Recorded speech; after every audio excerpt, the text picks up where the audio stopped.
আর কোনো মিথ নয় কোনো রূপকথা, বরং অবশেষে মাঠে গড়াতে চলেছে বহুল আলোচিত ফিনালে সীমা, যেখানে লড়াইটা হবে গুরু বনাম শিষ্যের। কেননা লামিন ইয়ামাল বনাম লিওনেল মেসির লড়াই দেখার অপেক্ষায় আছে যে পুরো ফুটবল বিশ্ব। কারণ যে লামিন ইয়ামালের অগ্নি স্নানের সূচি হয়েছিল গুরুদেব মেসির হাত ধরে, সেই গুরু মেসির বিপক্ষে মাঠে নামতে প্রস্তুতি নিচ্ছেন স্প্যানিশ বিশ্ববালক। আর সবকিছু ঠিকঠাক থাকলে চূড়ান্ত হতে যাচ্ছে সূচি প্রকাশ করাও হচ্ছে ফিনালে সীমার। কবে, কখন, কোথায় মাঠে গড়াতে চলেছে ফিনালে সীমা, তার বিস্তারিত থাকছে প্রতিবেদনে। পৃথিবীতে কখনো কখনো অলৌকিক কিছু ঘটনা ঘটে যা দেখলে অবিশ্বাসের ভ্রুটা কুঁচকে তুলতে হয়। অসম্ভব কিংবা অলৌকিক কল্পনাও যে কখনো কখনো বাস্তবতার আলো দেখে, তখন এক নিঃশ্বাসে বলতে হয় এও বুঝি সম্ভব।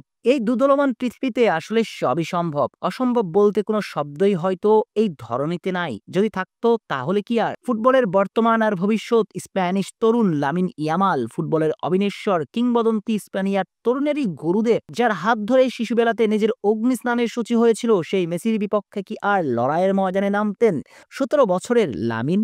আসলেই অসম্ভব বলতে কিছুই নাই। হ্যাঁ, সত্যই অবশেষে মাঠে গড়াতে চলছে ফুটবলের সবচেয়ে জৌলুসপূর্ণ লড়াই ফিনালিসিমা, যেখানে মুখোমুখি হবে লাতিনের রাজা, বর্তমানে বিশ্বজয়ী আর্জেন্টিনা বনাম ইউরোজয়ী স্পেন।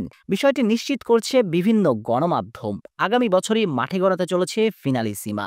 সম্প্রতি প্যারাগুয়ের আসুনসিয়নে অনুষ্ঠিত ফিফা কংগ্রেসের ফাঁকে একটি গুরুত্বপূর্ণ সভায় মিলিত হন UEFA, CONMEBOL, Argentina football association AFA, স্পেনের রয়্যাল ফুটবল ফেডারেশন আর এফআইএফ প্রতিনিধিরা, যেখানে আলোচনা হয় ২০২৫ সালের ফিনালিসিমা আয়োজন নিয়ে। এখনো চূড়ান্ত দিন, ভেন্যু ঘোষণা না হলেও দুই মহাদেশের সর্বোচ্চ ফুটবলের সংস্থাগুলো ইতিমধ্যে প্রস্তুতি শুরু করে দিয়েছে। তবে এই ম্যাচে এসব ছাপিয়ে আলোচনায় গুরুদেব লিওনেল মেসির সঙ্গে লামিন ইয়ামালের লড়াই দেখার অপেক্ষায়। তাই এই ম্যাচকে ফিনালিসিমার নামকরণ না করে গুরু শিষ্যর লড়াই বললেও হয়তো এক চিলতিও ভুল বলা হবে না। সঙ্গত কারণে এই ম্যাচ হয়তো হয়ে উঠবে এক প্রতীকী মুহূর্ত, যেখানে ফুটবল ইতিহাসের সবচেয়ে উজ্জ্বল নক্ষত্র একজনের সম্ভাব্য ভবিষ্যৎ কিংবদন্তির সঙ্গে প্রথমবার একই মঞ্চে। সে লড়াইয়ের ময়দানে কে হাসবেন শেষ হাসি?